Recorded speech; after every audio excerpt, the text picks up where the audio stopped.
With those beats, yeah. Oh, Dude, yeah. It reminds me of when I was 5. I gotta switch this though, because if you look, it's like a weird mirror image. So we're trying to switch it back. See, so now you can read everything all pretty badass. Oh. But we're not gonna keep it on this screen. This is gonna go to this screen, because that's gonna be there for when Angel puts some stuff on there. What's up? How you doing, dude? Fucking Doy Stevenson. You know what I mean? Dennis Linton. You forgot my name. No, I was gonna say something, but I'll save that joke for a little bit later. Thank you for coming to the podcast. Hey, it's a pleasure. Dude, you're actually guest number 50. Really? Yeah, so that's actually a really cool number. So I'm like halfway between you figuring out who you are. Yeah, what's really going on in this show. Because, I don't know, I was like, I gotta have some kind of... Dude, right now is a pivotal point for you and your show. You're you welcome. No, you're not. You're ruining the show, first of all. I'm making it better for you. With the constant... Don't touch the fucking equipment. All right? Be careful with the fucking equipment. This is Doy Stevenson, everybody. It says, we're back. Like, literally. I missed a podcast last week, so we're back. Yeah. But welcome. I don't even know where to start, man. Dude, I know. It's cool being here. You know what I mean? Like, the funniest part is, like, I know you're here to promote, so that's pretty much the biggest thing right now. It's like, oh, hey, bro, shout out to my paintball team. Where's it? I'm just waiting for that. Oh, dude. But we should give it a little bit of time. That'll come later. Give us some time before we start letting everybody know your awesome skills of what you do. Let's give a brief history. I actually know you from fucking high school. I mean, for almost been like 10 years now already. Over 10 years. It's been about 10 years. It's been over 10 years. I can't believe that our high school reunion is coming up too. Yeah, no, and that is a 10-year reunion. And we've been friends since we were freshmen in high school. So we've been friends for about 14 years now. It's kind of wild, dude. It's funny to think about. And I remember we met at testing one day. I don't remember that. I remember this, I hate dude. how well people's memories are better than mine. Because you went and you smacked your head in a freaking snowboarding trip. But that doesn't count, though. I still would have remembered some stuff. Like, I remember taking my guitar and, like, playing in the middle of everybody and, like, that was fun. Auditorium times. That was fun. And I was actually just about to get into that, too, after that whole testing story. But anyways, tell me the testing story. What was I? We were in special needs. No. We were just getting out of gifted for even better. Make us sound badass. Yeah, I mean, we're going to normal people. You know what I mean? No, it was some weird, nationwide testing to see where everybody is at retarded wise, because we're America. I can't remember what those things were called. Didn't they have like a whole thing about it? Like, these kids went and protested it against it. Park testing. Yeah. PARCC. Yeah. Fucking A, dude. The PARCC? Yeah. PARCC. Look that up. PARCC. Wait, so this is a testing thing? Yeah, it's a testing thing that they do all over the country. I forgot about that shit, man. It's because of President Bush, dude. No kid left behind, bro. Who's that guy? Dude, that guy reads his book backwards. And upside down, but let's not get into that. Oh, man. But anyways, so yeah, we met there, and I don't know, man. You kind of... you look the same. You're not really that different. Dude, I'm fatter now. There it is, dude. Wait, what is that? There it is, the park testing, yeah. The Partnership of Assessment of... Readiness for College and Careers. The PARCC. Damn. When was this? Look up the date when this was made. Like, when it was established. It was in art, obviously, when we were in high school. Yeah. But I think we were actually one of the first ones to start doing it. Whatever happened to the Presidential Fitness Challenge? What the hell is that? Why didn't we get to do that shit? What was that? I don't know. That was cool. that was like some kind of like PE kind of thing where you actually had to do a certain amount of things called the Presidential Fitness Challenge. Huh. And you actually had to do it to pass. I remember seeing it on like a couple TV shows and King of the Hill episodes. I'm sure people weren't happy about that. I mean, do they think bear crawls is child abuse? Dude, I saw a report that these parents were like, they came home and my child, their hands were scuffed up, and it's because they were forced to do a bear crawl in a PE class. And it's like, is that bad? I don't understand that. What is wrong with doing bear crawls? Well, I guess the thing is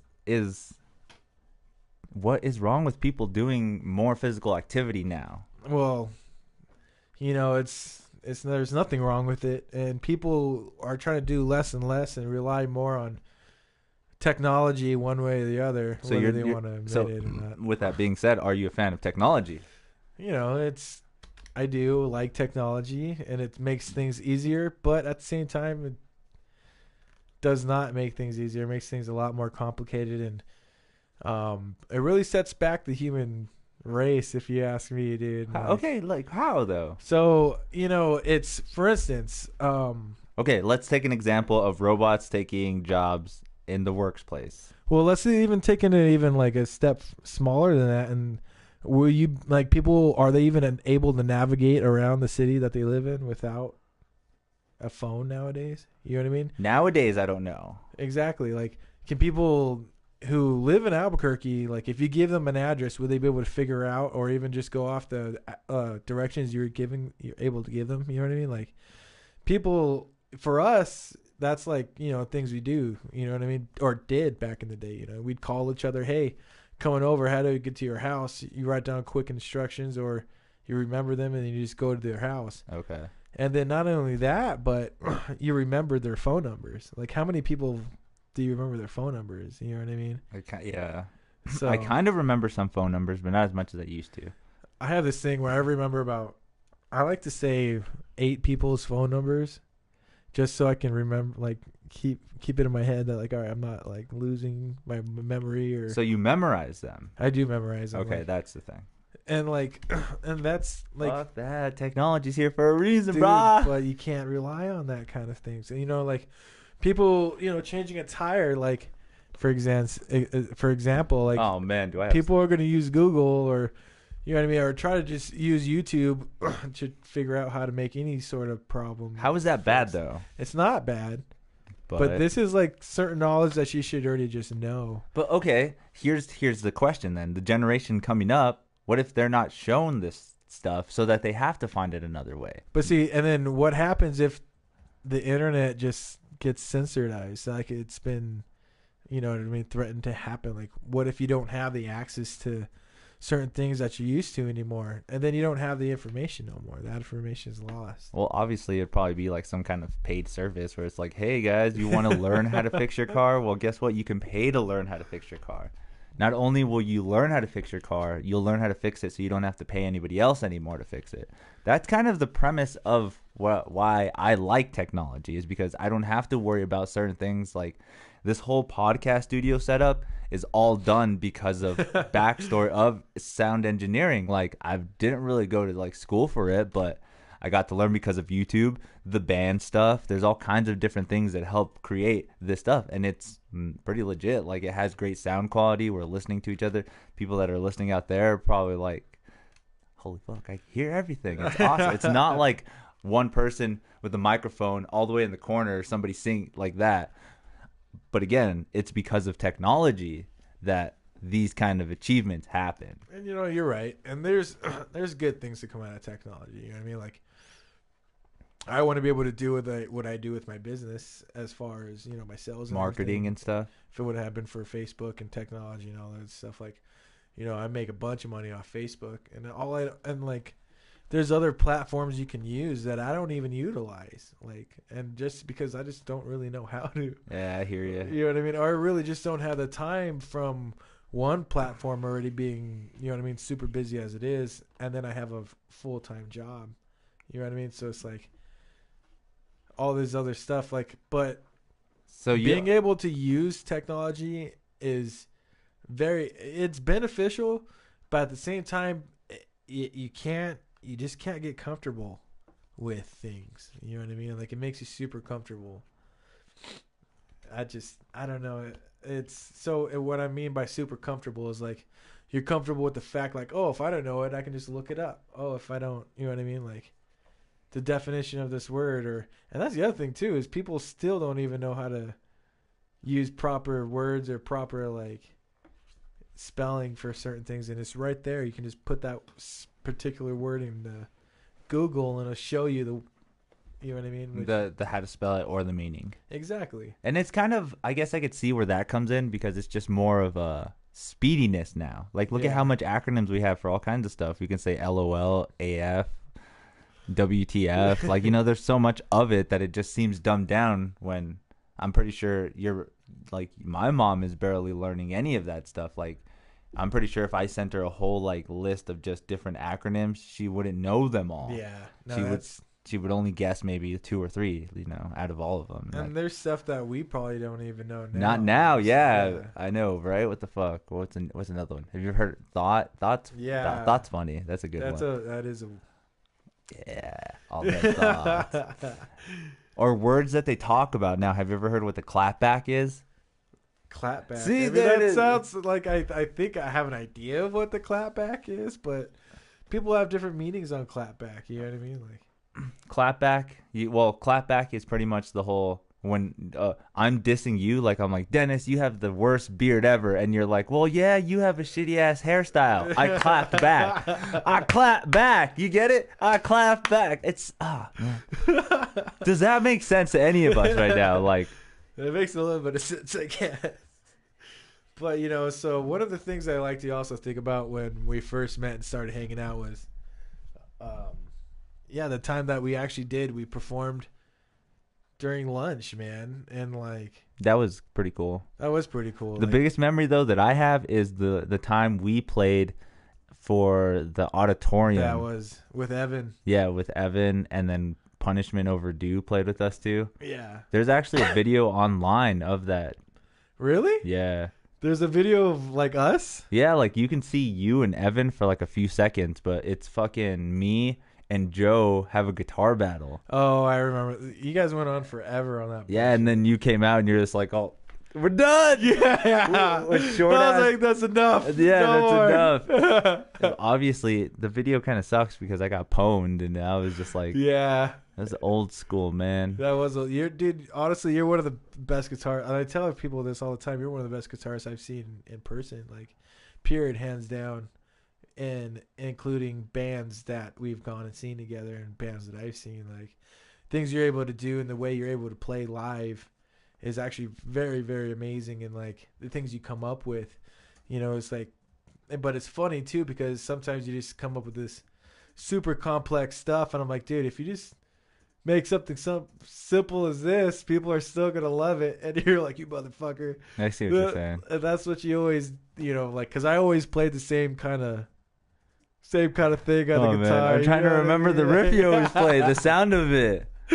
But dun dun dun dun dun dun dun. No, that's not it. Yeah, it was. I don't want to. I'm not gonna do it.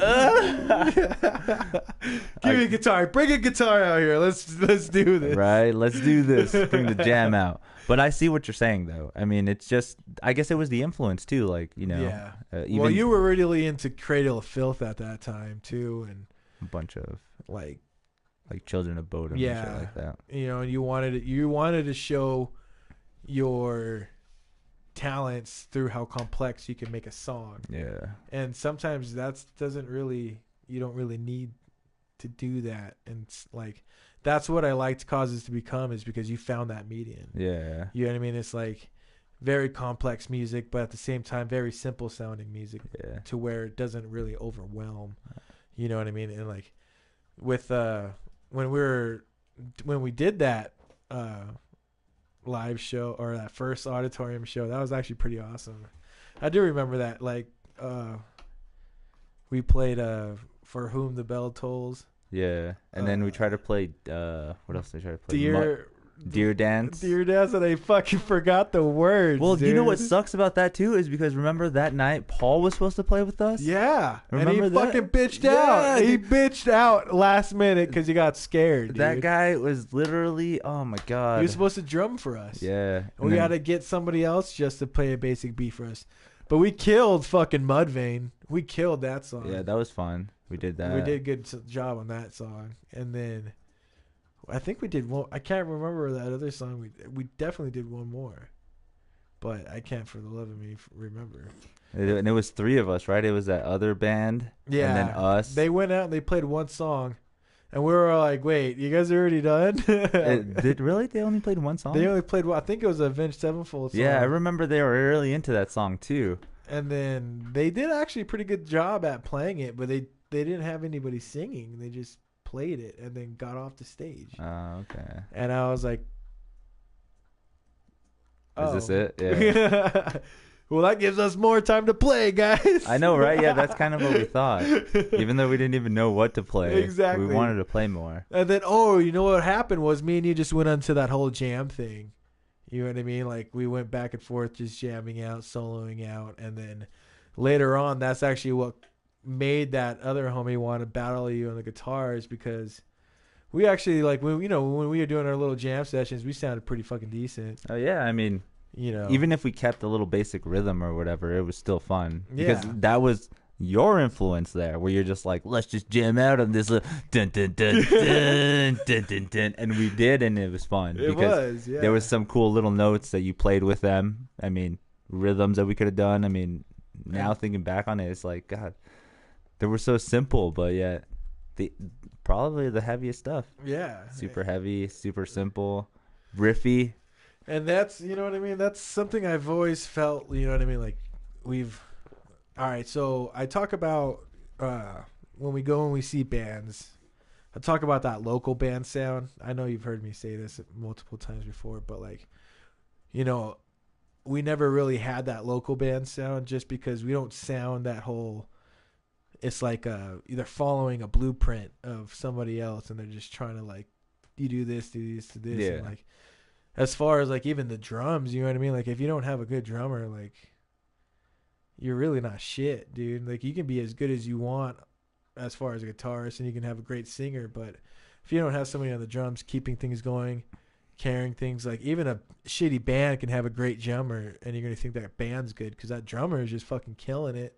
You know what I mean? And we were lucky to have fucking Ogie. Yeah, Ogie is sick. Like, that's where, like, to have, like, that talent and just the ability to just make things off the top of his head the way he does. You know what's crazy too to think about is, like, the aspect of brothers in music, because, like, I'm just going off of old school music, but, like, AC/DC had the Angus brothers, Yep. Angus Young and Malcolm Young, and then the Van Halen brothers, they went up there and did all kinds of stuff. Sepultura had their brothers going doing it. So the fact that we found brothers that played together was pretty cool to think about too, because they already had, like, a connection in themselves that made a good sound, and we just had to feed off of them. Exactly. Ogie and Desmond had, like, very little influence of a lot of different music, and that's where I came in, and I was just like, dude, like, listen to this, or try this, or listen to this. And then when you came into the mix, it was just all about, like, dude, we just got to go out there and have fun, dude. We just got to go do it, and it's just be whatever, Exactly. And like, sorry, you just got to do it. That's what it is. It's just going out there and doing it. I mean, sometimes we did have those, like, doubtful moments or whatever, but at least, like, and in the long run, we're like, oh man, I don't know if I really can sing this part, or I don't know if I can do this, but we still did it. And even if we messed up or fucked up, the next time we kind of knew, like, dude, I could try a little bit better on yeah. So that's what's cool about it. Like, playing with everybody, playing with you, those guys, it was fun.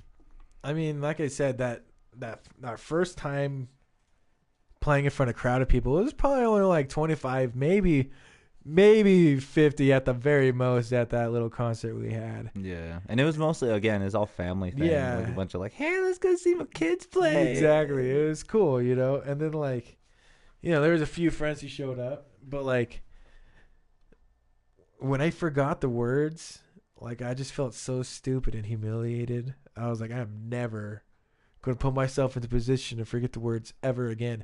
And in fact, hold on, give him a second. He didn't forget. Our first concert together, after that with Ogie and as Cousins to Become, it's funny too, because you actually were like, hey man, what the fuck was your problem?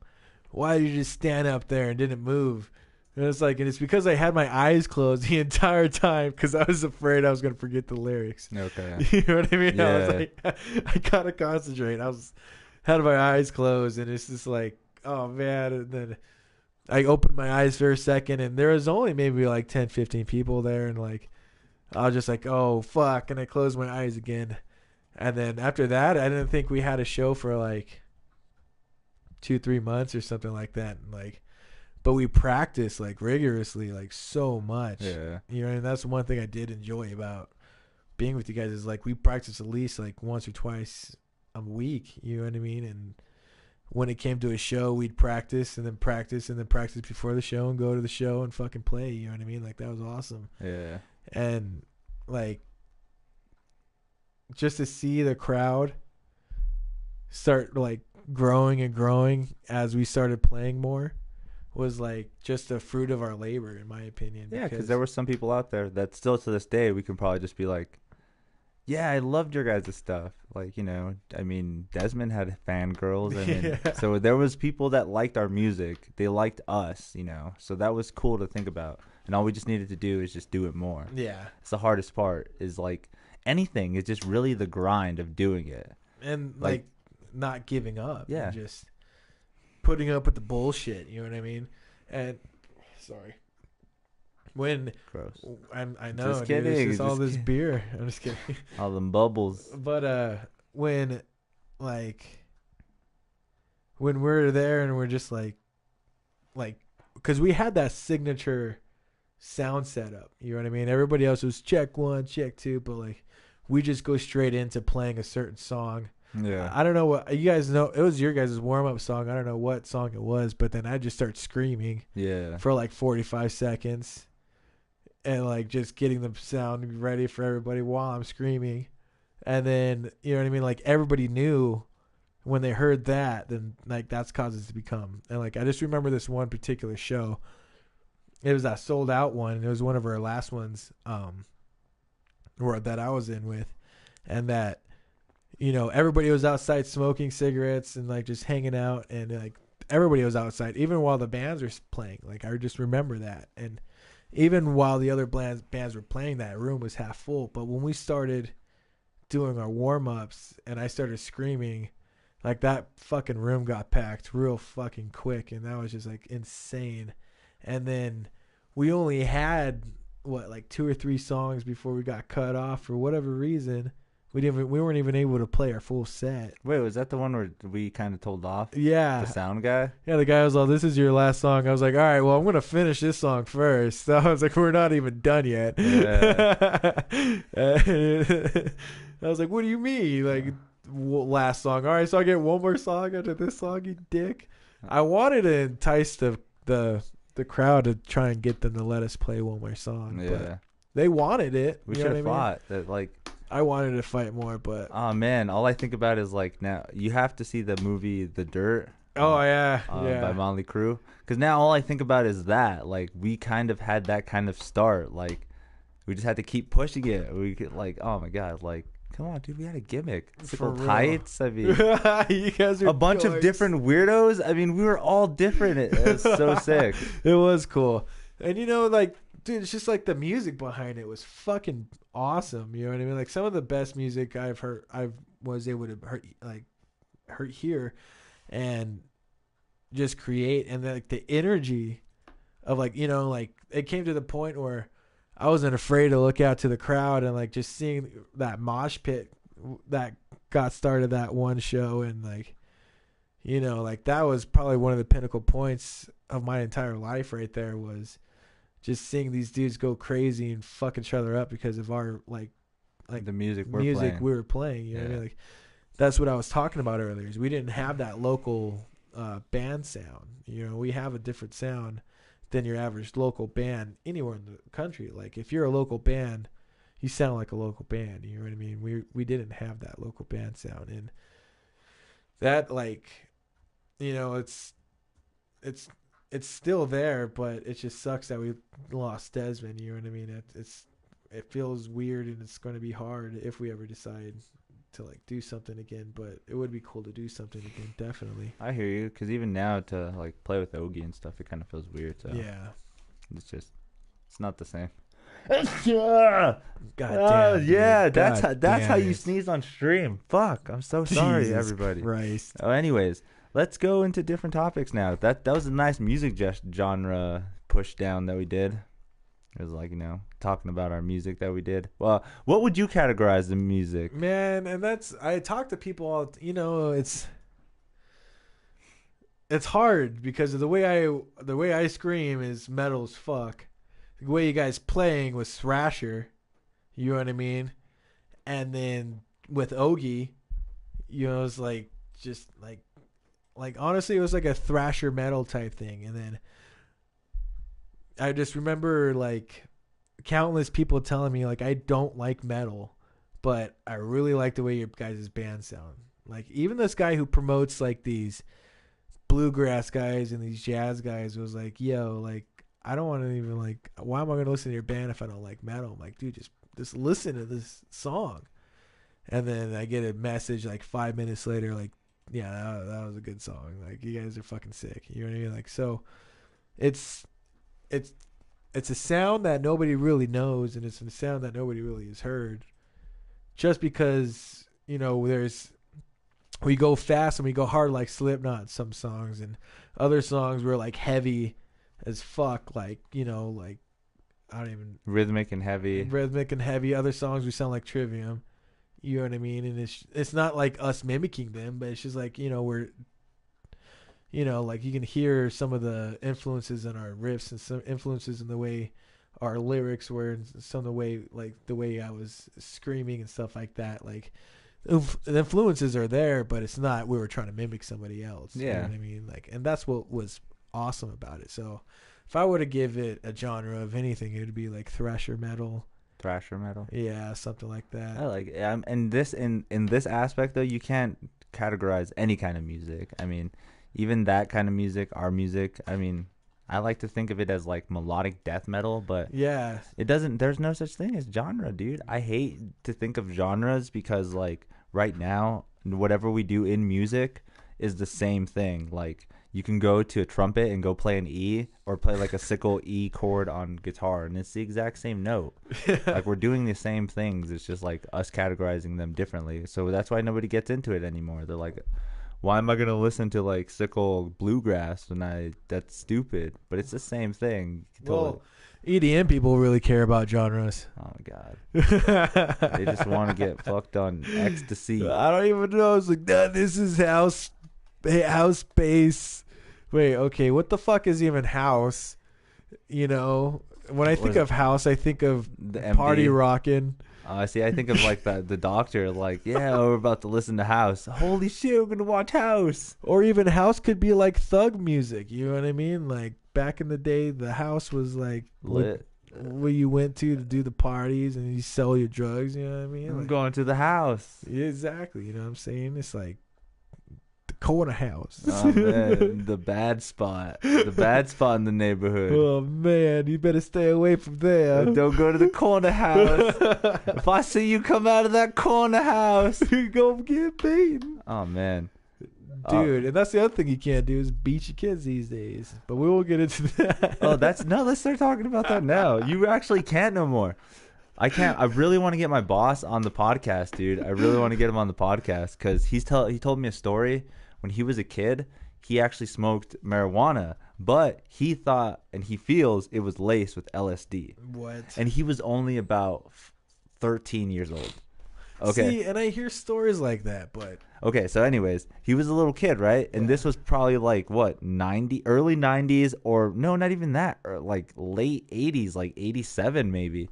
And he said that all he wanted to do was sit on the floor, and he sat in front of the buses, before everybody left, and didn't let any of the buses leave. And he was already a troubled kid. He would take a bunch of knives and guns to school. Oh my God. Okay, so taking that example already, I'm like, holy shit, dude. You're lucky that you were able to do that back then. Because if you did that now as a kid, in prison, you would get tased right away. You'd be like, get down. They would tackle you. Get out of the bus's way. Yeah. Yeah. Oh my God. They would beat the kid, but in a law form kind of way. lawful way. Yeah, they're allowed to. In the law, like the law You're can do it. Like a teacher was allowed to spank you in class. Dude. Depends. It's so weird how that works though, because like, okay, in high school, if you're like, right now, if we were in high school and we had drugs on us and we took off running, they probably would tase us. They probably would tase us, dude.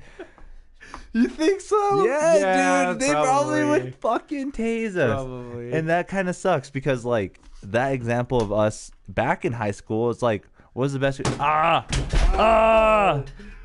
did I do? There goes Rick. I'm so sorry, dude. You're cool. We'll put this right here so it doesn't fall again because I like to bump into shit. Push that. Oh, there it goes. Push the move that record back. You see it all here, folks. You see it all on MuseMe TV. Hey, and this is me normally fucking shit up at On Hill's house. You can just give me the book. Give me the book. God damn it. Here you go, guys. Not endorsed, but here you go. Rick and Morty, book 1, Adult Swim. It has. Dude. I hate you so much, dude. The worst. Oh my god. You're so lucky. This happened before with another guest, but it didn't happen live. So you're the worst guest now. Dude, I know. I can't say it. I can't put this up. I'm gonna pretend like I'm reading this. And then he looks like he peed. Everybody, get that on camera. I wish I could zoom in. Can you zoom in on this? We can't zoom in. I don't even think they can see it. No, unfortunately, no. Good. Anyways, talking more about Doy Stevenson. Dude. This is why you have that name, dude. I know. Doy Stevenson. Let me tell you. And they think it's because of the company Die Paintball, and it's not. It's because I'm a doy, dude. It's like, he kind of just like fucks shit up sometimes.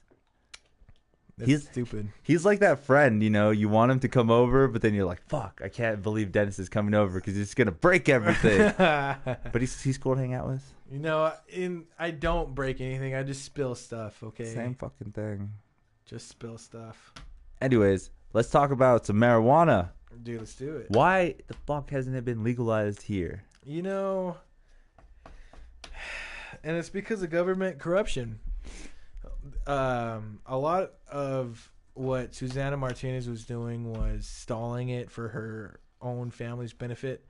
Her husband and a lot of his family own I think there's only like 15 or so selling permits in the state right now, and growing permits where you're allowed only 15 different companies or something like that in the whole entire state. But that's just so like you can grow a big amount, right? Yeah. Because obviously they still give the permits to like people like you and me. Well, yeah. But her husband's family and her husband even they own 8 of those. You know what I mean? And it's only maybe even 12. 15 maybe even be a high number. But and so her family is making a lot of money off of it. So that's why every time it got to her desk, she just shot it down. This last time, though, it got shot down because of the fact of how it was written. They didn't like how it was written. I don't know if you really looked into it or not, but only state buildings were going to be able to sell. And if there was a state building around, you weren't allowed to sell within 25 or 50 miles of a state building selling marijuana. Okay, so it had to be in a certain location as well. Yeah. But see, and that's not good for people. That's not really making it regulation legal in any sense of the way California or Colorado or Washington or anybody else did it. Yeah. But so I don't know, man. They try to really regulate it too much on this last ballot, and that's why they shut it down. Lay down. They were trying to just force it through. But honestly, it's only a matter of time. In fact, there's a 420 bill going through right now federally, which will make it federally legal, which if that were to happen, it doesn't matter what our state does. Okay. You know what I mean? Well, you try to go put her outside. But what is cool is the fact that it's becoming more accepted and open and stuff like that. I remember when we were in high school. God damn it. When we were in high school, people were like, "Oh, you guys smoke weed? You guys are just a bunch of stoners up to no good." You know what I mean? Yeah. And now, all those people smoke weed or smoked weed or sell weed. Sell weed. Fucking, oh my God. I work with this little kid, and he goes to high school still. And the jock guys are selling the stuff. They're like they're the big guys. And I'm just like, oh my God, I remember back in high school, you guys thought you were so cool. It's like, oh, coach doesn't want me smoking. I can't be smoking for coach. I remember that. Gotta pull one for the team. I got a future in this sport. I could do it. I'll go to college, make it a pro. Oh, God.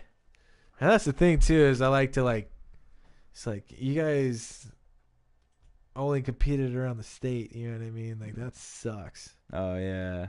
Like, I would fucking get so bored competing around the same state for 4 years in a row. Like, what are you doing? But doesn't that mean that you just have to be the best in the state so you can go national? But unfortunately, like Los Lunas, they never made it national. Not like the team, but like, isn't there a thing where like if you win a certain amount in this district and then you go to state, if you win state, then you actually can try to compete in a national tournament. I think there's something like that for the high school level. Yeah, I think there's something like that maybe. Which, if somebody's able to do that, granted, that's actually pretty badass.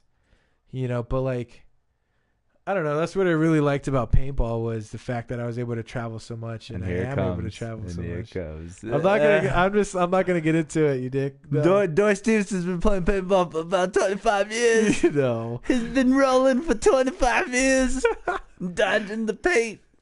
No, but it's the fact that I was able to just travel around, or I am able still to travel around and go across the country, play against people around the country and across the world, and play even against the best players in the world now. It's a lot of fun, but that's like, for me, if I wouldn't have been able to have the opportunity to go and do something like that, then I wouldn't really have the want or drive to do it. Like skateboarding, let's take that into example. I as much as I enjoyed skateboarding, like I didn't take it as serious, and I kind of didn't really pursue it as a career or as like something I wanted to really do, because I didn't really have a future I was never going to compete nationally in skateboarding. You know what I mean? Like, you didn't want to. Well, I guess I didn't want to. You know what I mean? Like, I just didn't have that drive. You know what I mean? Like, I found hockey and I really enjoyed hockey, but like I just kept getting injured in hockey. And then I found paintball and I was able to just like still do that aggressiveness and still have that aggression and like, the feeling of fighting somebody, but not like the high risk of, injuring myself, getting knocked out, getting my teeth knocked out, whatever might have happened, or, you know what I mean? Like, I played hockey for a few years and thank God nothing really major happened, but it's a really fun, but freaking brutal sport. It's, you're going 15, 20 miles an hour on these skates and you're just smacking into each other. You know what I mean? Like, it's like two safeties. It's like linebackers running as fast as safeties and just smacking the shit out of each other. That's what hockey is. You know what I mean? And it's just, at least that's the position I played as a defender. Like, my job was to hit the other guy. And even if you're like being the attacker and trying to score a goal, like, you got to get ready to get hit. You know what I mean? I'd rather be the guy doing the hitting than be the guy getting hit. Oh, okay. You know what I mean? So that's why I was always the defender. I was a pussy, if you really think about it. It's like, just trying to stay back. No, I'd hit you. It's all right. Yeah, I see what you're saying. But yeah, that's how it goes in this state. Because we're talking about legalization. Oh, yeah, sorry. No, you're fine. That's the whole point. It's just, random bullshit that just comes up. But that's one of them. Anyways, the hype is real right now for Endgame. Are you ready? Dude. What's going to happen? Thanos. Yeah. Thanos' penis is going to pop out. Infinity this, bitches! Oh, no. I want to know how Ant-Man gets out of that other dimension. The quantum realm. Quantum realm or whatever the fuck. Yeah. You know what I mean? Because you get put there by help. You know what I mean? He can only come out through help. So maybe somebody helps them.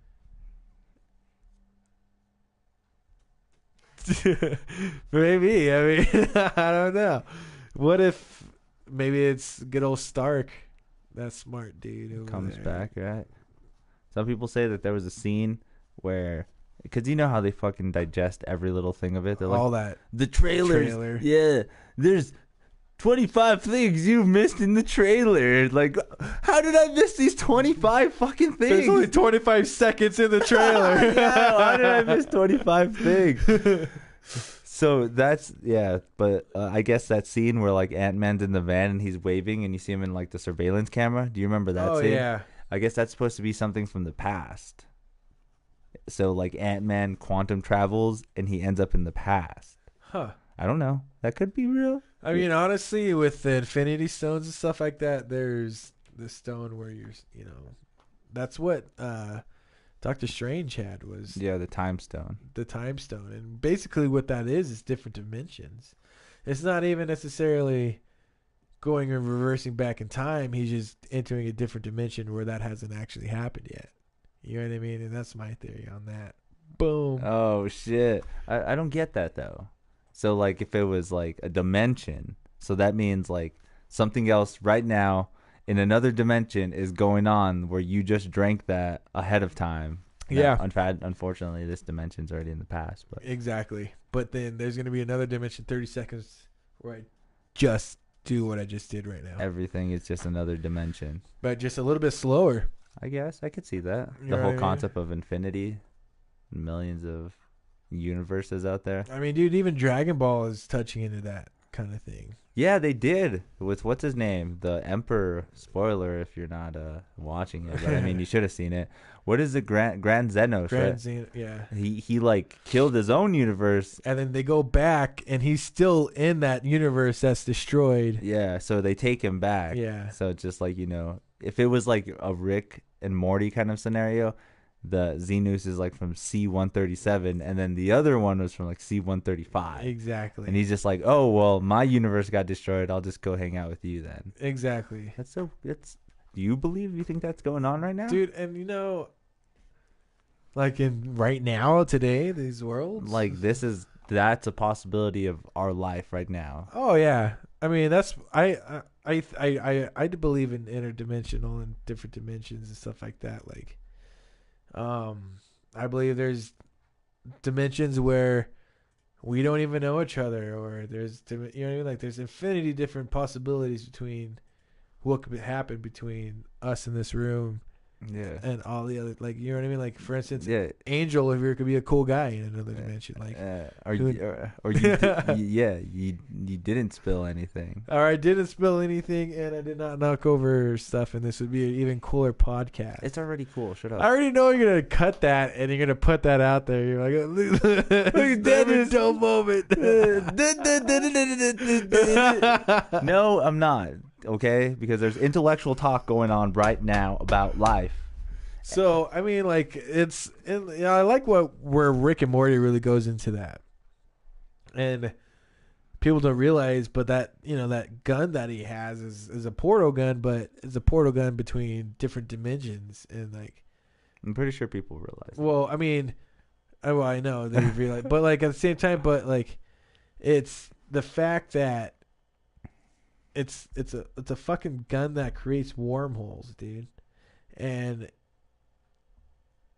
in order, he's the only one that can go in between the universes. Of the universes, though, that's what's the weirdest part about it. That's what I'm saying. But then in that one episode where his car breaks down and he goes into the battery, there's that being who's just as smart as he is, obviously, because he couldn't kill him. Rick was not able to kill this other scientist. I can't remember what that dude's name was, but I don't think he tried to kill him, though, did he? They were trying to kill each other, yeah. At the end? We just saw that episode, too. And he was like, all right, motherfucker, I'm going to go out here and just smash this battery, da-da-da-da. And then before you know it, like, that scientist who created a better way for them to live and not have to do that stomping thing, right? You know what I mean? He created his own microverse. Yeah, he wanted, but then the people of that one had to do the slave labor now. Yeah. And so, you realize it was like, well, fuck, I'm the microverse, and everybody's got to do their slave labor for a reason. But, dude, like, oh man, I don't even want to. I can't even get into that right now because my thought's not 100% there. But it makes you wonder about.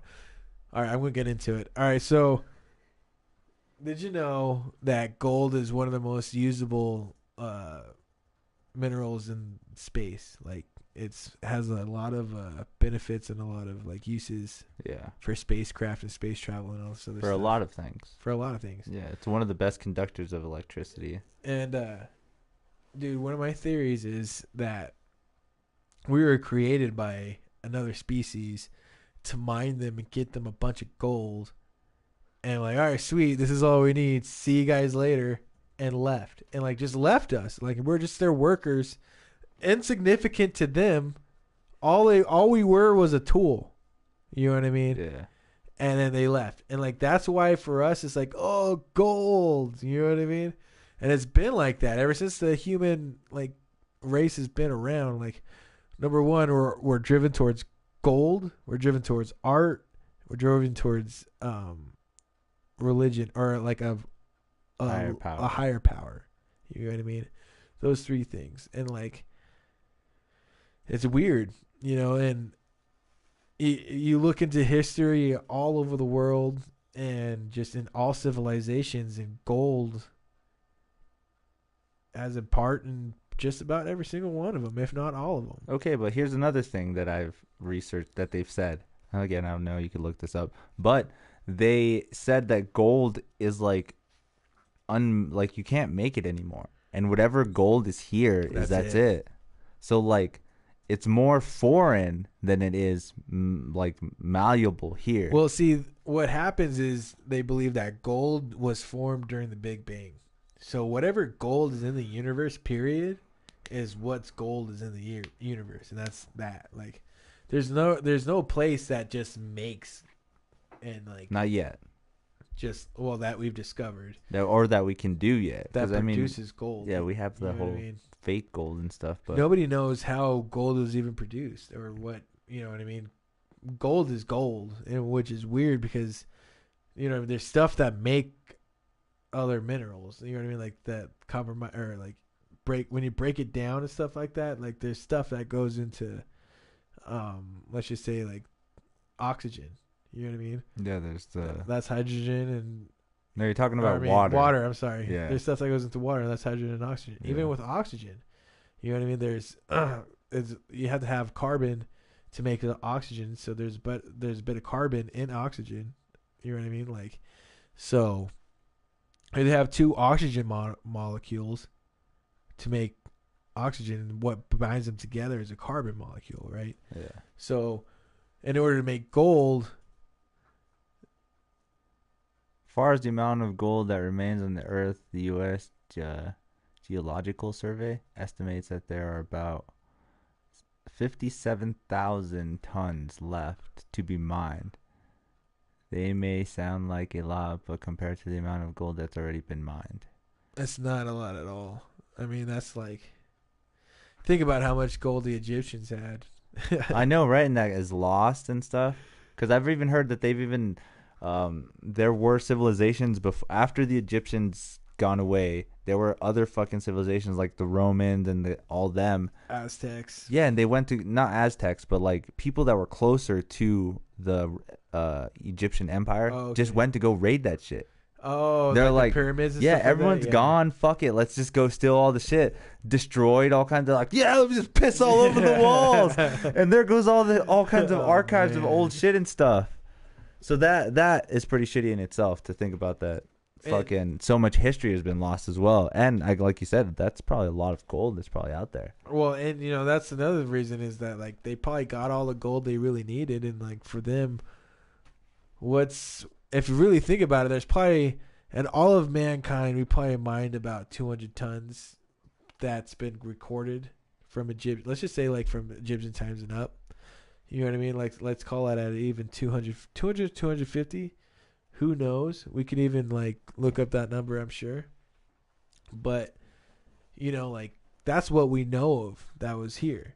Yeah. You know, and the science behind how gold was made supposedly or how it like was produced or whatever, like came up out of the earth, like you can definitely like get more than what we've been getting, like, but it's already been taken. If you really like, all these ancient volcanoes that were 3 times, 4 times the size of what's going on right now probably had a whole lot more gold spewing out of them than. So you're saying like just like gold dust, like it's like, psst, and then all of a sudden. I'm talking about like probably even like entire like lava lakes of gold. You know what I mean? Like, interesting. What is lava, right? Yeah, it's stuff that's coming straight from the friggin' ground. Well, not the ground, but even. Oh my gosh, even mantle. Lower. Yeah. So it's like, the true Earth core that's spewing up out of a crack in the Earth. It's crust. So, but that's the other thing too. It's like we don't realize, and we got to be thankful because like of all the stuff in history that's happened as far as like natural disasters and like volcano, like that. Dude, there was a volcano that covered the entire. The cloud covered the entire Earth for like 3 months or something like that. Yeah. And that was recently, and like killed off a whole bunch of plants, a whole bunch of species and everything because there was no sun getting through. You know what I mean? Like, yeah. I don't know, man. Like, isn't that just natural evolution, though? Isn't that what it's supposed to happen? Yeah. We kind of made it opposite where it's like, oh no, we can't let that happen because we'll die. Exactly. But it's supposed to happen so that it all just, I guess you could say, not restarts, but like at least regenerates. I mean, if you're not going to be exactly, if you can't make it past it, then you're not supposed to go through it. You know what I mean? Like, for instance, the Black Plague or whatever happened, and all those millions of people died in England or whatever because like they weren't sanitized. Yeah. Let's be honest. Yeah, that's the truth. Recently on Joe Rogan, there was this Victorian doctor. She majored in like Victorian surgery and stuff, and she was talking about the Black Plague, and it was all about people just didn't know hygiene. Like, oh yeah, one of the things, who was a really famous surgeon? Famous surgeons back then were barbers. Oh, you would go to the barber shop to go get something done. Like, gonna pull out some teeth. Yeah. Oh, I need amputee of my little pinky toe or something. You would go to the barber for that shit. So that's crazy to think about, that the barber probably like cut somebody's toe and then shaved your face with that same thing. Yeah, probably, and they didn't even clean it. Yeah, exactly. It was a sign of pride. The more blood you had on you is the more work you did. It's like, look at all the stuff that I've done. I've helped so many people. Look at all the blood that I have on me. Yeah, it's dark. Dr. Zoidberg. It's like, he hasn't even killed as much people as I helped. Oh man, and that's so weird because. I mean, it was all sanitation. And that's, man. And well, let's think about the Spanish flu. Like, a lot of people don't even talk about the Spanish flu. Tell us, Doy, what's about the Spanish flu? Man. It's out there still, first of all. No, I'm just kidding. Well, that Clap happened. back. I'm clapping back. There's this disease, actually, that went on about, I think it was after World War God damn it. I want to say World War II, but it was probably World War One. More than likely, because they didn't use a lot of gas in World War II. The Spanish flu, right? Yeah. Look up Spanish flu. So I think it happened a little bit after World War One, and they called it the Spanish flu because a lot of people in Spain died, like millions and millions of people. This particular disease killed probably twice as much, if not as much as World War One did alone. Okay. So, and this is just people getting sick, and like within 14 hours of you getting sick, you're fucking dead, or you're gonna make it through. Yeah. Okay. You know what I mean?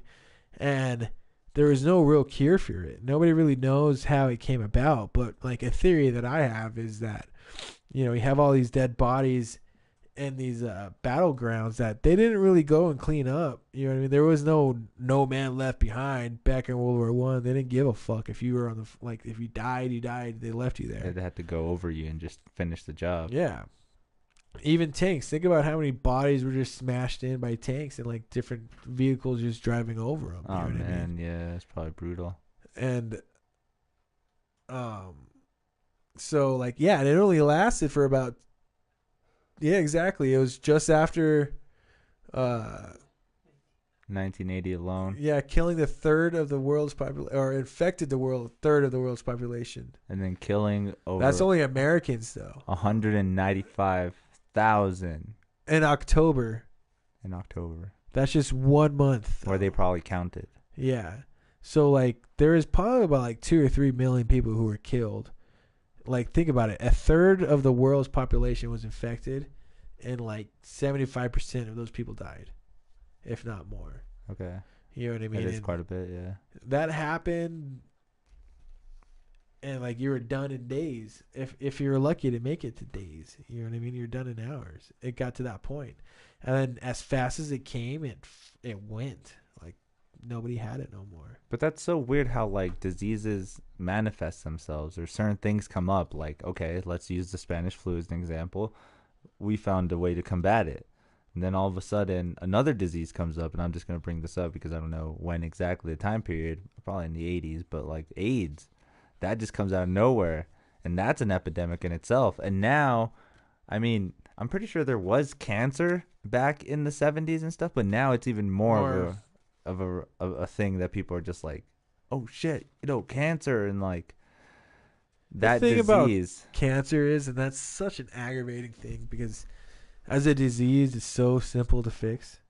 You know what I mean? It's not fucking, oh no, where did this pop up out of? You know what I mean? It's not pretending to be your immune system like AIDS. It's an obvious non-body tumor or bacteria or cell.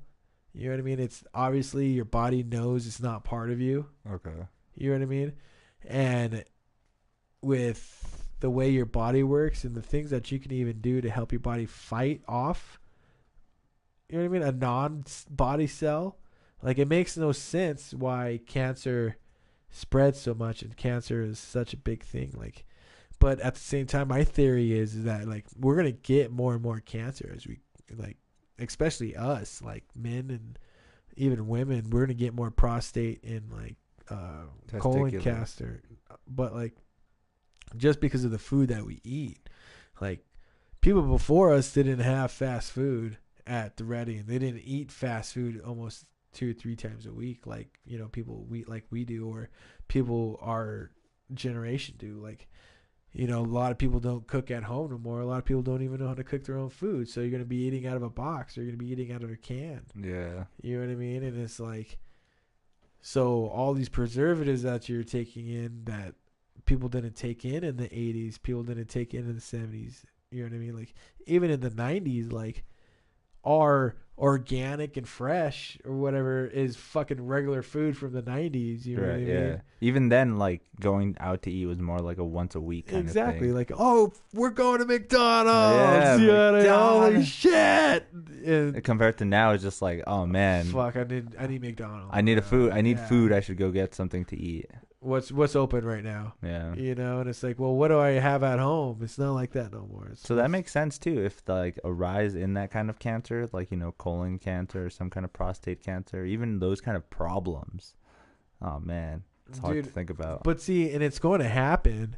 And what do you think is going to happen to these big corporations? Oh well. Sorry. Yeah, that's pretty much. It's just going to be brushed under the rug.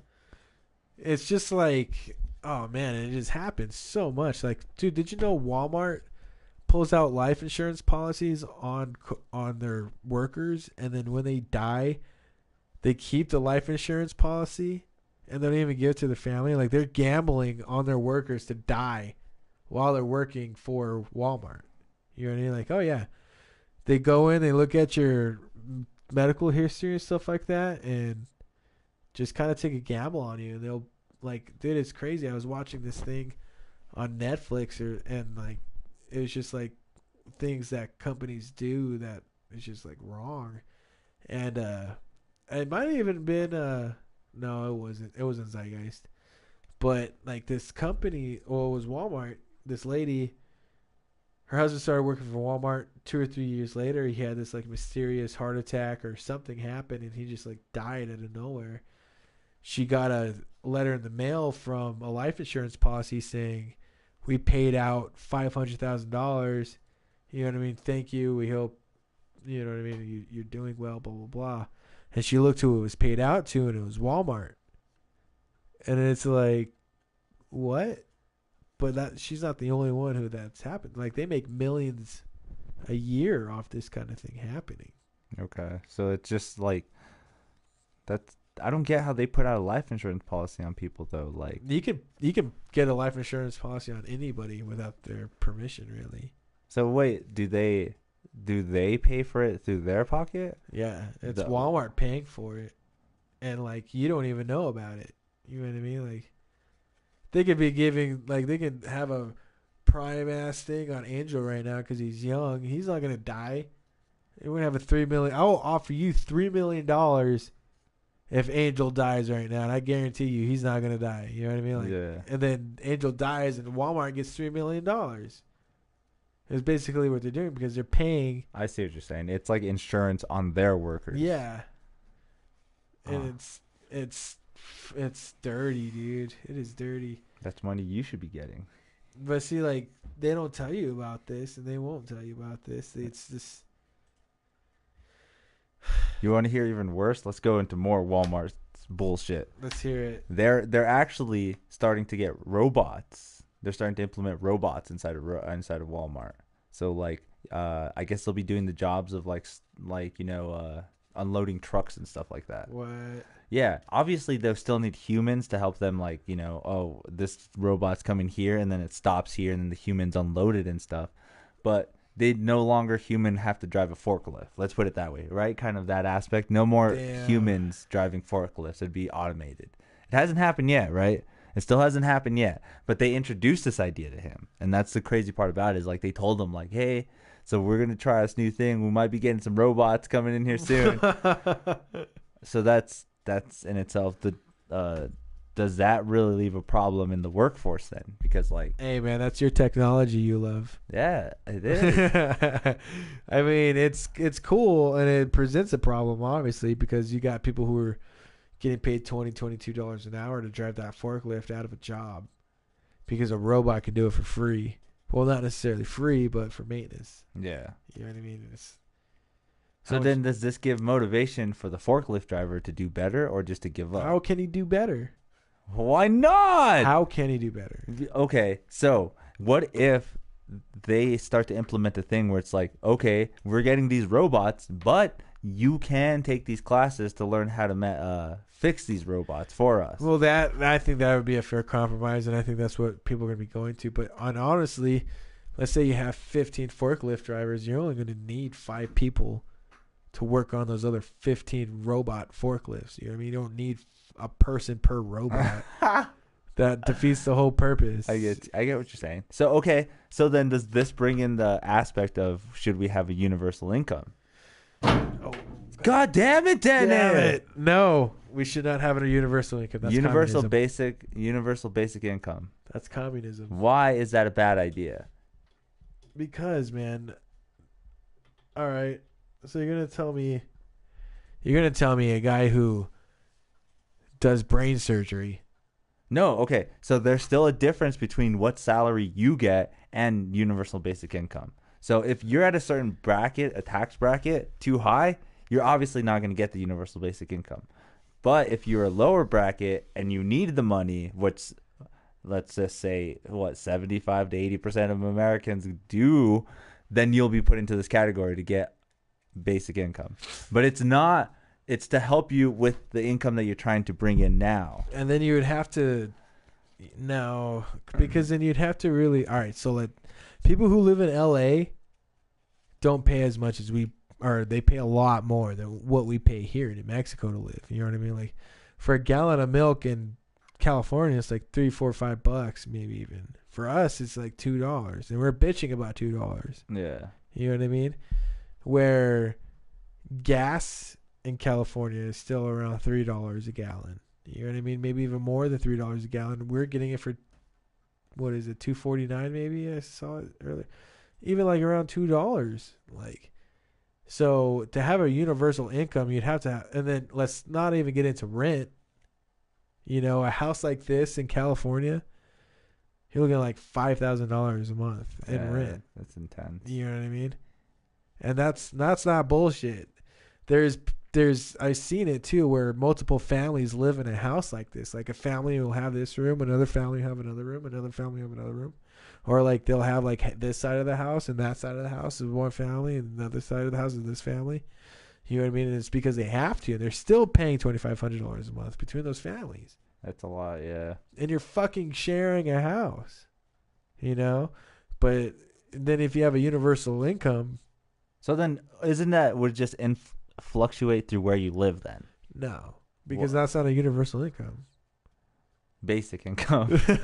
Okay, so I like I like this though. I like the idea because I never really thought of it in that aspect either. Is because like other states obviously have a different how much a cost of living is. Yeah, well, I mean, I think what needs to happen instead of fixing or adjusting or switching our wages, what needs to happen is we need to have rules on rent and rules on like what you can charge somebody to live somewhere. You know what I mean? Like, because let's be honest, like charging somebody $1,800 for a 2-bedroom apartment in California it's just not right. It's not feasible. Why?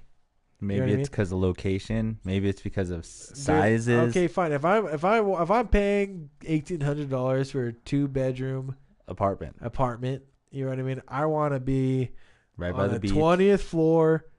I want a pool, a door guy, nice gym. You know what I mean? I love beige. I'm telling you, dude. I love beigers.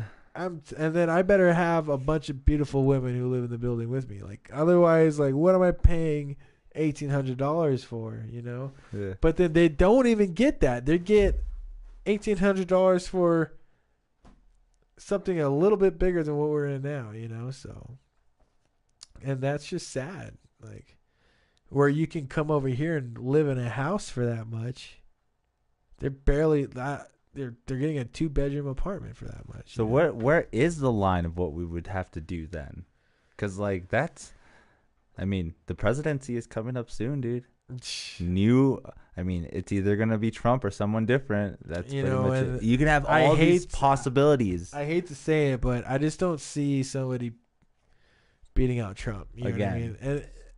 And that's the other thing. I'm glad you kind of brought that up, but like it's just like people are so ridiculous on that whole subject right now. It's like just because you don't like him, you know what I mean, doesn't mean you have to absolutely hate everything he does. Yeah. You know what I mean? There's some good things that he does do. You know what I mean? But there's a lot of things that he's fucking doesn't do that's good, and he's a dumbass, don't get me wrong. But you just can't hate every single thing he does. Like, for instance, and me and a buddy were talking about this, me and Kevin, you know, when he was wanting to pull troops out of Syria, and all the freaking Democrats were like, no, you can't do that. You're losing your mind, blah, blah, blah, blah. But when Obama did it, pulling troops up out of Iraq, which he definitely should, or wherever, I can't even. Syria. Did he pull troops out of Syria? No, but if well, let's just say even if Obama, because Obama actually pulled troops out of a war zone and everybody praised him for it. Okay. You know what I mean? And all the Democrats were like, yeah, it was a great thing you should have done. And even before Trump started sending troops into Syria, all the Democrats were like, no, you don't do that. Why are you doing that? And then when he was like, all right, we're done here, we're coming home, they're like, you don't do that. You're an idiot. It's like, what the fuck? Yeah, exactly. It's like, you guys are fucking retarded. So I bet you if Trump was like, yeah, let's ban abortions, Democrats would be like, no. You know what I mean? Like, or vice versa. You know what I mean? So whatever he's for, people would go against. Yeah. Even if it's just because it's Trump. Yeah, even if it is right wing or left wing. It's like, why? You know what I mean? And then like, you have all these people who call them like, oh, if you're not a Republican, then you're a fucking liberal. No. You know, that's no. And, you know, we would be lucky to have something more than just Democrat and Democrat Republic government, because that's actually what's supposed to happen. We're not supposed to have a 2-party system. That was never the plan. Yeah. You know what I mean? We're supposed to have at least like 4 parties. All 4 parties. This makes sense too. If you have 4 parties who just don't like each other, they're more likely going to work with each other to make things happen. Right. You know what I mean? Because, okay, so ideas from other places are like, well, I like this idea. See, that's the thing, though. Okay, so if you do have these 4 parties and they're all working together to like give different ideas to each other, that's the thing we're not doing right now, is because we're so divided in a space where it's like, even one idea that you have, you'll be labeled either left wing or right wing right away. The littlest thing, you'll be like gun control, and you could be like, I'm for it. You're straight that way. All your other thoughts are going to go straight that way. Yeah. No matter if you don't think that way, everyone starts putting you in that corner. And that's kind of the shitty part about what is going on now, is because we can't talk about getting a different idea, even if it is a socialist or a communist idea, like universal basic income. Well, and you're right. You know, and so don't get me wrong, communism could work, but it's, dude. And there's only a few situations that can really see it working. And you got to think of not taking every aspect of communism, just taking some of it, or 1 or 2 things. Like, that's it. Exactly. And my thing wouldn't be the whole necessarily universal pay about it, but the universal living cost. You know what I mean? There should be a universal living cost all across the country. Because I got to tell you, man, when I grew up and I figured that shit out, that was a real heartbreaker for me. I'm like, what do you mean? Like, how is it more expensive to live in this city than it would be to live in this city? Like, why, though? You know what I mean? Even location. I don't give a shit about location. If you have 4 or 5 million people living in a city, then that's all more reason for you to charge less for somebody to live in that friggin' city, because you're getting that much more income. You know what I mean? Like, right. Everyone's trying to fight for that one spot, so might as well just try to give it to whatever amount you can get, instead of having it for a higher price where it's like only a certain amount of people can get it. Yeah, I mean, like, let's look at Denver. It's a perfect example of what happens when you have an influx of people and just greedy homeowners who have no rules on what they can do. You know what I mean? Like, all right, sweet. These houses that used to cost $900, $1,000 now cost $1,000 or $3,000, $4,000 to rent. You know what I mean? And it's like, for what? You had these 1-bedroom apartments that were $800. Now they're $1,200, $1,300. For what? Because marijuana is legal there, and there's more people there, so they know. I see it as like a marketing thing, so that they know that people will bid for it. Oh yeah. So that, unfortunately, that's more of a stingy, greedy kind of aspect. But I mean, and then like people want to blame the politics, and they want to blame, you know what I mean, the politicians. I mean, they want to blame like these corporate big guys, the CEOs and shit like that, but they don't realize is the fucking middle class, upper middle class, lower higher class, who are fucking everybody over because of, they're just like, for no reason at all, just keep raising the rent. You know what I mean? And that's something that needs to change in my eyes. Like, I've just been thinking about it lately, and like, what can you do to make the economy easier and make things easier for people? And that's just lower the rent. You know what I mean? Doy Stevenson complex. Doy Stevenson's all across America. But I get what you're saying. Is like, if like, yeah, it shouldn't be. Imagine this same fucking house, same layout, every exact same thing in California. You wouldn't be able to afford it. It would make no sense, the fact that it's more. Even if it was the same kind of, again, the layout, everything was the exact same thing. It's just transferred to another fucking state. But then again, how is it even worse when you go to another, like, inside of a city of a state? Like, look at now, we go to Los Lunas and it's way cheaper to live there. Yeah, and you know, that's true, and that's weird. But like, let's be honest about Los Lunas and what you got to deal with when you live in Los Lunas. You only have one road. That's it. Like, one main road, right? Yeah. And when you got to get to the one Walmart that's there, or, you know what I mean? Well, I guess there's a Smith's and stuff like that. But even on that, that's all on that one main road. Yeah. And you got to get through 30, 40 minutes of traffic no matter what time of day it is. And then you got to deal with all the... So you're okay with it being less rent because of the inconvenience? Well, it's not necessarily even an inconvenience, because all those people...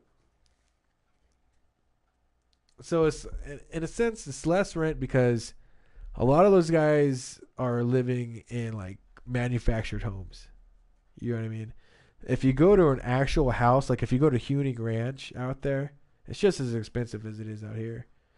And you're gonna buy a house that's fucking falling apart because it was built on volcano sand. Oh God, dumbasses. Yeah. Or you go to the Los Lunas area, you're gonna, you know what I mean, or the Los Lunas High School area, you're gonna, you know, or even where Evan lives, in the actual housing area, you know, the suburbs. The suburbs. That's actually pretty pricey. Not necessarily expensive, but pricey. Yeah. But you know, I had that 3-bedroom house for what was it, like maybe $850 a month. And that was in an even weirder location. Yeah, like it should have been way cheaper. Yeah, because it was out in the in the middle of nowhere. I was 15 minutes away from somewhere. You know what I mean? Like it was fucked. Like, you know, I'd have people come over and I'd be like, hey, you know, can you pick up this and this and this from the grocery store and, before you come? Yeah, while you're coming this way. Yeah. So then, does this bring into the account? Do we have enough room for overpopulation? No. But look at where you lived in the empty space. Would they just charge more to build there?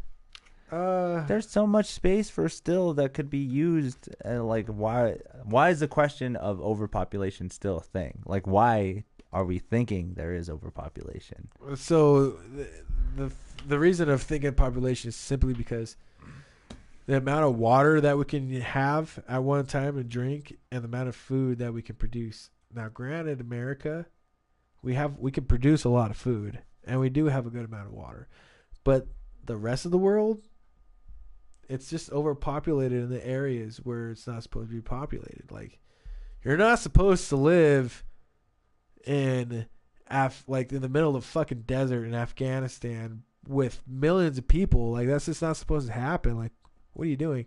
But can't you make it happen though? Because look at Las Vegas. That's not supposed to be there. Las Vegas, Nevada is not supposed to be there. They take all their water from fucking somewhere else. Like Colorado River. Yeah, see, all that whole structure of what is there shouldn't be there. And you're right. So why can that be built like Afghanistan? Well, that's funny. It's because we as a country don't want people at our level. You know what I mean? And like, if we have somebody whose infrastructure is as advanced as ours, then they can have the ability to have a military as advanced and as ready as ours. That's not necessarily good. You know what I mean? Like, it's bad enough England has good working highways and all those other guys have good working highways. The Autobahn. Yeah, like Germany. And then, like, let's think about China, though. Like, don't get me started on China. Dude, I bet you didn't know that. I think like a third of China is like desert. That's not even usable desert. I didn't even know that. But they somehow figured out a way to fertilize that dirt, and now they're able to start growing stuff inside desert, like dirt. And I'm like, that's fucking wild. Okay. And that's all. And that was actually a part of their experiment to get ready to go and colonize the moon, which they're trying to do. I was like, dude, like, China is trying to do all this crazy stuff, and they don't care if you're on board or not. You know what I mean? They can just inflate their money and make all this pretend money because that's how we made it. You know what I mean? Like, that's exactly it. They're like the Trump of the world. If you think about it, it's like, oh, we're going to exploit every freaking hole you have because you made these holes. But you know what? Like, and you can't say anything against us because you're the ones who allowed this to happen, and you're the ones who said this is okay for it to happen. Like, you know, they inflated their money like fuck, and then they bought our debt. It's like, but you owed us money to begin with for inflating it years ago. But okay, so then here's another thing though, is like they lend a fuckload of money to other countries too. So right now what they're doing is they are lending money to places in South Africa, and they're doing a thing called ghost towns, where like they're building these giant like structures and there's like communities, but it's empty. What? Yeah, dude, completely empty. Like, I'm talking, you go to like parts of South Africa and it looks like if you were in like the heart of China. And the only reason why I think it's doing this is because they're waiting for like this merger where like it's overpopulated. So then it's okay. We're lending South Africa or parts of South Africa a lot of money, so then they'll owe us a lot of money. So then how are they going to pay us back? Well, they'll give us their land. There. Well, we're taking their land. We are literally taking their land. They have a bunch of these places, dude. They're called ghost towns all over in fucking Africa and South Africa. It's crazy. They're even trying to take over different ports and seaports so that they can do more trading and shit. They're trying to bring back the Silk Road. The Silk Road. The Silk Road. It was, it's a road that passed from China all the way to Europe where they did most of their trading back in the day. They want to bring that back just to show that they have dominance in the world again. And that's, dude, those guys, man, they're insane, dude. Like the history that they've been through, the kind of torture that their entire country went through, even from Japan alone in World War II, is just it's sad. But like they've always been fucked with by everybody throughout history. So the way that they're acting now is kind of out of vengeance and just out of like the fact that, they are, throughout history, they probably have been the strongest. And probably one of the oldest. Yeah, definitely besides the Africans. But and like that's again like who can determine that because of how we were created. Yeah. Like who is like you can say that like somebody from an African descent might be the oldest person in the world, or they're that, but who knows? Like Asians have been here for a really long time as well too. Same thing as like Caucasians. Well, that's what Native Americans are. You know what I mean? They're Asians. They crossed over this land bridge. Yeah. You know what I mean? And invaded my America. And you think that is what like made them change? Is like, okay, they're coming to my America. And I don't know. It's like different temperatures and stuff like that too. Oh, yeah. And like, let's just think like, well, where they went through, and Alaska is where they basically crossed through. Completely different, like as far as geological sense. They had mountains. I don't think China has mountains, but like they have a bunch of forests up there, and then as you come down, like it's desert and stuff like that, but like different animals, different forms of weather, you know what I mean? And just like it was just really just an entire different world. And people like to think that the natives were really peaceful and nice to each other until the white man came, but there's a reason why the white man was able to come and successfully get help, and that's because neighboring tribes were rivaling against each other. It was like, well, we can help these guys survive the winter, and come summertime, we can go and fuck these guys up. You know what I mean? Yeah. And that's all we needed was to figure out how to like live in a different. You know what I mean? Let's go date back kind of to where the Vikings came and try to, I guess you could say, conquer America. When they came here, they said that there was no useful sources here, so there was like no really reason for them to be here, so they just went back.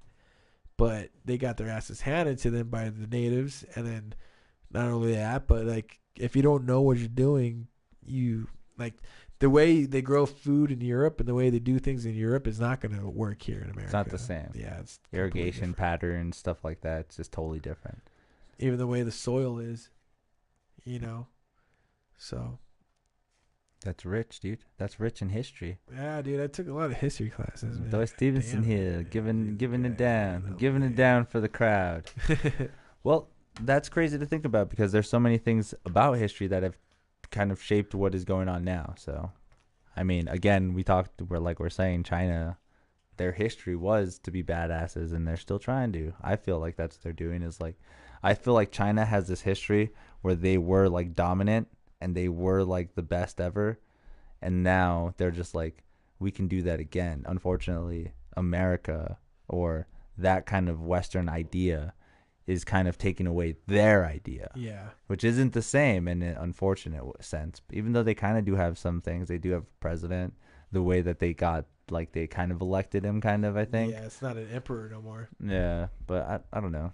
Well, it's like, I mean, like, you're right. Like back in the Chinese dynasty era, like they ruled that part of Europe, you know what I mean? But for whatever reason, they weren't able to really, or first they just didn't see the need and going out and conquering the world. So that's probably why people don't really see them as like like Persia. You know what I mean? They went out and they conquered stuff. Rome, they went over the whole entire world. England literally conquered the entire world. Yeah. You know what I mean? And China got their ass kicked by anybody who was not like in their area. But it's sad to say that kind of thing. I don't even think. Well, it's kind of hard to know too, because like unfortunately we aren't historians who know the actual history of how China became to be China. True. Because there are probably some things where it was probably most of all of fucking all of Asia, a lot of big part of Asia, and probably even some of Russia too. Yeah. See, then they just got lowered down into it. Especially thinking of how different Asian cultures got separated within each other, like Taiwan, Laos. Chinese, Japanese, like there are some feuds inside of them as well too. Like, it's Russia even too. Like speaking on that subject, like before the Soviet Union, before World War II, was pretty small, and then after World War II, they acquired a lot of land. You know what I mean? Like, and then during the whole Soviet Union era, they went and just started country after country after country, like most of those Europe countries, and even going into Asian countries like Vietnam, you know what I mean, like Cambodia, all these other fucking crazy ass like Asian countries they were able to go and spread communism into. Yeah. Which it's like that whole thing is just so weird. You know, I saw something, earlier today. Some person thought that our country hasn't been more divided ever than right now. And I was like, well, first of all, we've had a civil war. You know what I mean? That was pretty divided then. Yeah. And not only that, but the civil rights movement. And all while the civil rights movement was going on, people were protesting against going to Vietnam. Okay. You know what I mean? And like, just think about just the racial tension, the tension between the government and the people. The National Guard went and shot those kids at the college. You know what I mean? During this time, so much like things happen at this during the 70s. Like people don't realize like how real tense the 70s were. Like Malcolm X and Dr. Martin Luther King getting killed. You know what I mean? Like. All right, Kennedy, shit like Kennedy that. getting shot in the head, dude. And like all these people getting assassinated and shot, killed, and blatantly by the FBI. And anybody who thinks that Hillary Clinton doesn't have the ability to kill all these people who had all this information on her, and like, like one or two people died saying, "Oh yeah, I have information on this Hillary Clinton case." So-and-so had a heart attack, you know what I mean? Or so-and-so committed suicide by shooting himself in the back of the head twice. So you think it's really that sketchy inside of the government? Dude, yeah. Well, I mean, let's think. I saw this actual news report from a real news source. Like you go home, Chicago, WOB, whatever, you know what I mean? Like that is this news source, And there's supposedly this girl shot herself in the mouth, committed suicide with her hands cuffed behind her back. Her hands were cuffed behind her back, and she somehow was able to shoot herself in the mouth and commit suicide. Like, if that doesn't have cover-up written all over it, what does, But then you would think that people take that into account. They're like, I should refute this. I should be like, oh shit, this isn't, what the hell? There's no possible way. Or do they just blindly look at it and be like, oh, well, unfortunate, whatever. I think nowadays people, they read and it happens all the time. They just read what is that? The headline, and then they just go off what they read in the headline. And it's not even the actual story of what's going on in that headline. You know what I mean? Like, man runs into car, but yeah, it could be like, man runs in the car to save baby. Yeah. But you didn't read the bottom part. You were just like, man runs into car. Like, oh, yeah, this guy just killed himself. Why is he running into cars? Why is he running into cars? Yeah, I totally see what you're saying, though. But that's the bias of what social media has done now. Like, you can't even go to Facebook and not hopefully see a real story. I hate you for this one time though, because like I remember I saw a video and it was about a stupid fucking. It was about the presidency. The president just fucking. He just been elected, and there was this video on YouTube of him driving in this cool ass car. Right? He was driving in this really cool car, and you were like, I was like, holy shit, look at the fucking president. Dude, I can't believe he's doing this shit. And you're like, dude, that's totally fucking CGI. And I was like, oh my God, I can't believe I was fucking suckering. You know how many people probably thought that was real? Yeah. So that's bad. That's so bad that like we can be fed a bunch of like truthful stories that are just biased because of your thoughts or because of what they you think. Want to believe. Yeah. You know what I mean? Like, you know, the whole, God damn, that's funny that you say that, but like, there's so many, like, there's this one video that's been going around, and it's an old video, but it's just circulating again, of these crazy rides supposedly that are in China. But before it was these crazy rides that are in Russia, and it's like, you know, this slingshot thing that is like slings you all crazy and whoop, whoop, whoop, like it's, and then like these crazy roller coasters and this, you know, it's just a bunch of crazy different, almost impossible rides that look dangerous and would never ever be allowed to happen in America. But since it's in China and they have no human rights rules, like you can believe that. You know what I mean? Yeah. And it's like so many people believe that. I'm like, dude, like, do you even like look? How can you not tell this is not a computer like program? Well, I guess that's just where you know what I mean. But it's getting better. Like there's gonna be certain times where we're not gonna even notice at all. Like, well, there's these there's these programs out there where, you know what I mean. Like if like you sit in front of a camera and it changes your face. Yeah. Just like fucking Snapchat does. Face swap. Yeah, face swap. Like, you know, they actually took that off. What? There's a thing where people were doing is like they would switch faces and change porn stars. So there'd be a porn star, and then all of a sudden they'll switch a face with the famous actress, and it'd be like the actress is inside the porn. So like you could have done that with anybody. You know, you like have a crush on somebody. You're like, oh put man, Donald Trump with a pair of tits, getting fucked. and you could just totally troll like crazy too. So that was crazy to think about too. Is that like in this day and age, you can't even be thinking that you're talking to the real person. And on the internet, fuck no, dude. Yeah. And like, it's crazy too because you got these things like Tinder and Catfish,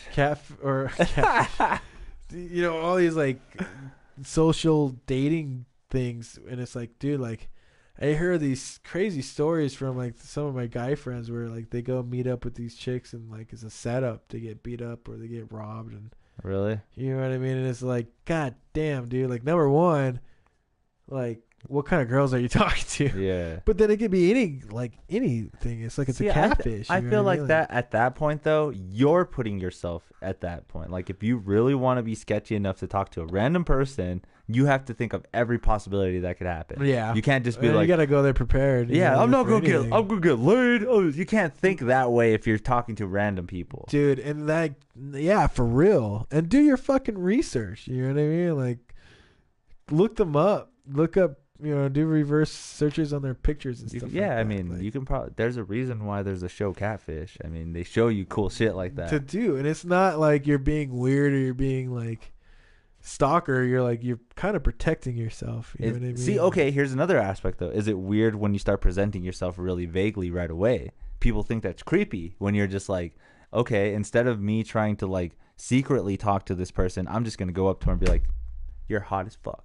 But we'll now, but now that's creepy. That's that's creepy. Super creepy. Well, even all right, and like not even on the internet, like that's creepy to chicks, but even in person, that's creepy to chicks now. Which to me, that makes no fucking sense at all, because that's what you're supposed to do. It will not go up to a chick and be like, "You're hot as fuck," but like go up to a girl and just talk to her, like, yeah. But if you're not friends with her on Facebook. You know what I mean? If you don't have some kind of connection at first, she's not going to talk to you, or she's going to be think weirded out. Weird. Yeah, like who are you? You're a stalker. And like, how am I a stalker? I just came up to you to say hi. You know what I mean? Like, or do we know each other? You know what I mean? Or do you have a Facebook? And that happens within like 20, 30 minutes of you talking to somebody. They want to see your Facebook. They want to like, You know what I mean? Like a lot of the times that I've noticed, or like not noticed, but like that I've, encountered, it's like within like 30 minutes, they want to do their research on you. They want to see, you know what I mean? But then like, what can you really tell from somebody's Facebook? You know what I mean? Nowadays, you can tell almost anything because how much people post on Yeah, yeah. But then again, I've heard that people only post one side of things, so you only get one perception of it. Well, maybe somebody keeps crying online how they're like, "Oh, my relationship sucks," or blah blah blah. but they're the ones causing the fucking exactly sucky shit. You know? The reason why is because of you. Well, that's the other thing too. Is like with my Facebook, like 95% of my stuff is my business. It's MK Ultra. It's my paintball designs. Like, it's what I'm doing in paintball. You know what I mean? Like, I don't really post too much personal stuff on there just because it's not something I really want to do. I don't really want to get personal on that platform. You know what I mean? For me, it's a business platform.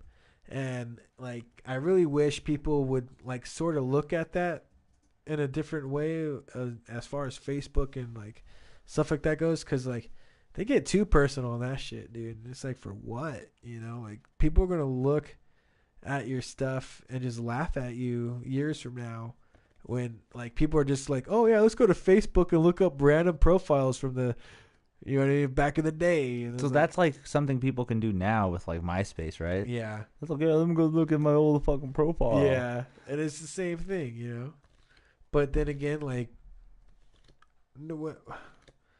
dude, like, how important really are we? You know what I mean? Like, do I think that, you know what I mean? Like, I'm some sort of hot shot for what I've been doing in paintball. Like, I'm lucky as fuck that I'm able to do something that I love and make money off of it. You know what I mean?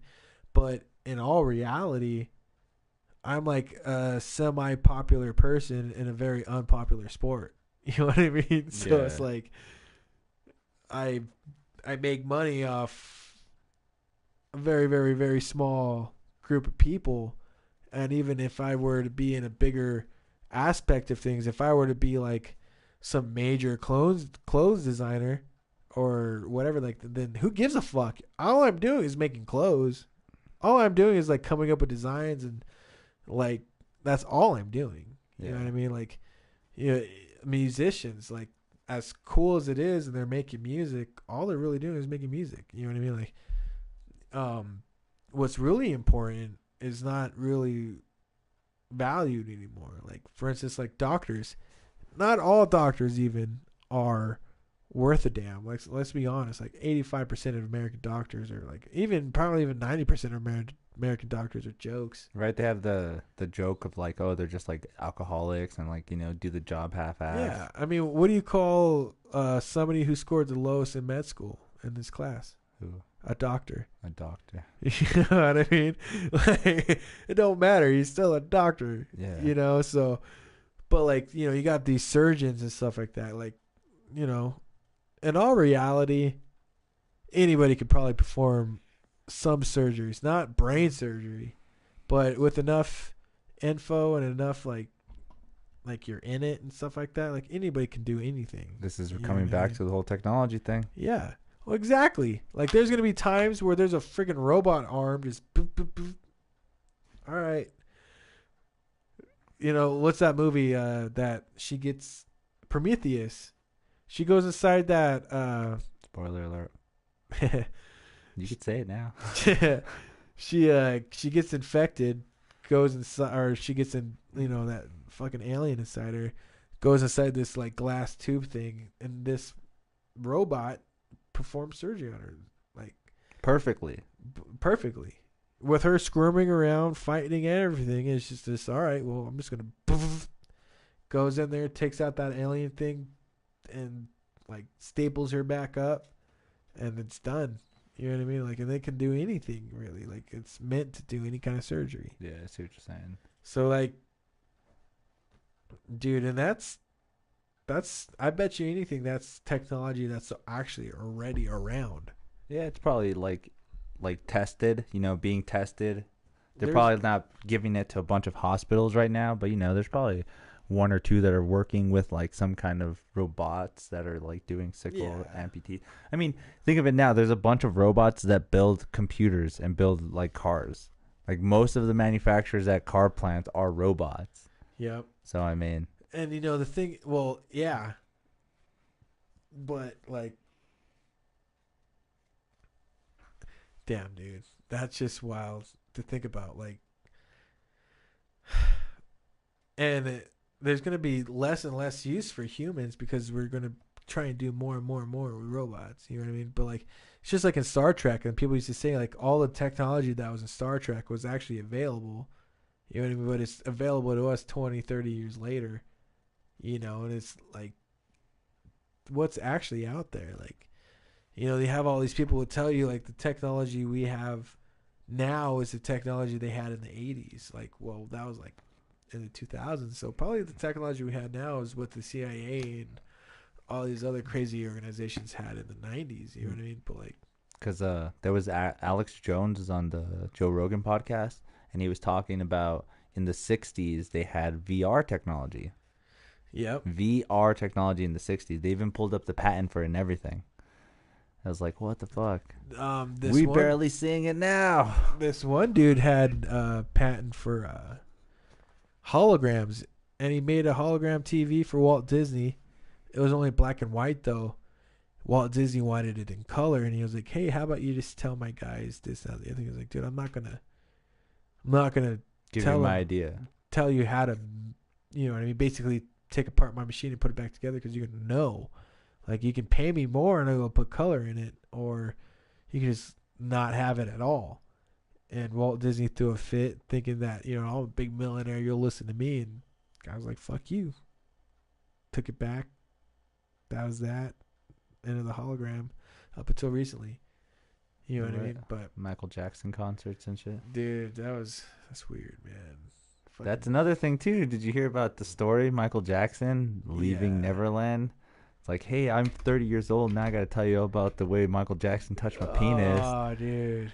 And you know, those are just guys who ran out of money. That's what I think. That's what I was thinking. You know, and it's like, I agree with what you said. Maybe you even talked about it, I think, a while or about a week or so ago. It's like, you know, like, he's already dead. And now you're taking his music off the radio when we already fucking knew this happened while it was happening. Right. This is no surprise to anybody. But, you know, like, oh no. You're censoring him, even though he's not here. When he should have, well, I guess you could say. He should have been censored years ago. For what reason, though? That's for this very reason right now that's going on. I think he shouldn't have been censored. He should have just been shamed. Yeah. Well. How can you shame a star? Like, by not playing his music and getting it removed and stuff like that, you know. And that's just stupid, man, because, you know, there's a bunch of old artists, I'm pretty sure, have done some pretty fucking sketchy shit. I mean, look at Motley Crue. How are they not as fucked up as Michael Jackson? I mean, those guys had sex with multiple women at the same time, at the same nights. Like, and I bet you anything they drugged those women. You think so? What's the difference between them and Bill Cosby? I talked to this guy. He's a little bit older. He's about 70 years old, but he's a really cool guy. He, like, you know, gets around a lot. But he was talking about, he's like, oh yeah, we called those topper knockers or something like that. Because when you take them, it knocks their tops off. Nah. It's like, what? He's like, yeah, it was a normal thing to do, give chicks roofies back in the day. Like, it was. Like,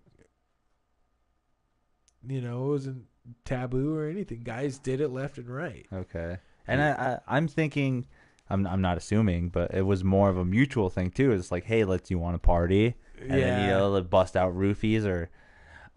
In the drugging aspect, I don't think it happened as much as it was a party aspect. Yeah, true. I don't know, though. I mean, you can't take those statistics to heart. I mean, that makes sense because, you know, let's think about the time. Everybody loved to party from the 60s through the 80s. I mean, still now. Even still now, yeah. But like new forms of it and shit. The 90s and is when they really try to like, all right, you guys need a. I felt like the 90s were a really like strict time for drugs, and just for people. For everything, general, yeah. For everything. Like, if you were gay and you came out gay in the 90s, you were shunned. Right. You listen to heavy metal? That's bad. Yeah, you're devil. You're the devil. Oh, you smoke marijuana? That's bad. You know, it's like, you have any beliefs besides the Christian belief? What is wrong with you? And then through 2000, everything else is like, we're just getting more and more rebellious. I think that's what's going on. And then again, it's going to happen again where people try to buckle down and really like make things strict on fucking how society needs to be and stuff like that. So vicious fucking cycle that we're always in, man. And like, god damn it. It's a never-ending cycle. Well, Dennis, we've been here for 2 hours. I know. With that being said, though, I mean, let people know where you can get a hold of you. You want to shout out your MK Ultra. I know you want to probably give some promotional thing to let them know where they can find it. Just, throw it out there. Oh yeah, well, I mean, so I own MK Ultra. I'm the sales god damn it, sorry. So I was doing fine until you told me to promote myself. He sells shit. He sells paintball shit, people. So I design paintball jerseys. I design paintball apparel for teams, fields. My business is called MK Ultra. You can just hit me up directly, though, dennis@razalife.com. All of my products are made by Raza, one of the biggest and longest lasting paintball companies in the game right now. High quality shit, bro. High quality jerseys. We produce and make a lot of other companies' products. I'm going to be working with a few other companies this year. I'll be working with APX Paintballs again for the coming season. We produce paintballs, some of the best in the entire world right now. A lot of people love our paintballs. And we'll be having something out in the East Coast, hopefully the end of May, beginning of June, where it's going to be easier access of our brand to fields and teams everywhere.